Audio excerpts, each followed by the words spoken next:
application of the Emergencies Act for the first time in Canadian history is a damning indictment on the failure of this Prime Minister to address the situation. The Prime Minister once said, I quote, "When a government asks its citizens to give up even a small portion of their liberty, it is not simply enough to say, trust us. That trust must be earned, it must be checked, and it must be renewed." These are his words. Canadians do not trust this Prime Minister. When will he stop undermining Canadians' rights and start renewing Canadians' trust? The Honourable Minister for Public Safety.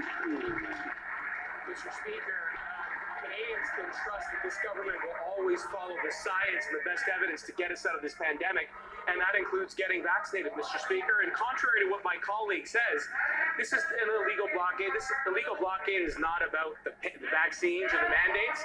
It's about a very small, organized group who are trying to upend our way of life, Mr. Speaker. Now, we've made progress. We've seen the Ambassador Bridge reopen. We've seen Coots reopen.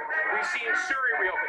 And, Mr. Speaker, yesterday, yes, we invoked the Emergencies Act so that we can secure that progress and give law enforcement all of the tools they need. Thank you, Mr. Speaker.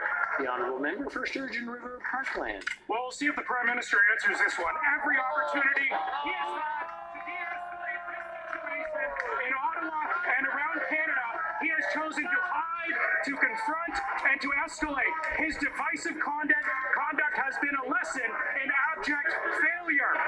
Blockades should come down. They are already coming down across this country. But now the Prime Minister has invoked the Emergencies Act to punish Canadians who, in his words, hold unacceptable views. Why is the Prime Minister punishing Canadians for their political views? The Honourable Government House Leader. It wasn't long ago that the former Conservative leader, now the member for Regina Capel with the Conservative Party, said the following: "These protesters, these activists, may have the luxury of spending days at a time at a blockade, but they need to check their privilege. They need to check their privilege and let the people whose jobs depend on the railway system and small business and farmers do their jobs." And what have they said now in this context from the beginning?